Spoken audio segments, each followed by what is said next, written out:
มยอดเยี่ยมไปวันศุกร์ริมอ่างสัมผัสบรรยากาศฟ้าสางที่บางพระมาด้วยกัน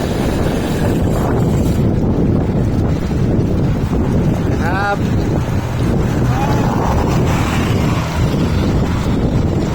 ยอดเยี่ยมเลยข้างหน้าสามแยกสะพานห้วยกุสะพานข้ามทางด่วนมอเตอร์เวย์สาย7แยกขวาไปถ้าตรงไปอีก7 กิโลเมตรก็จะถึง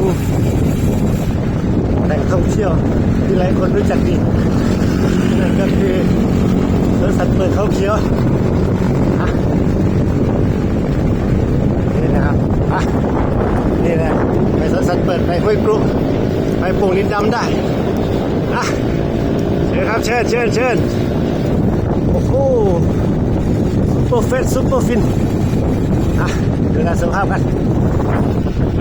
เด้อ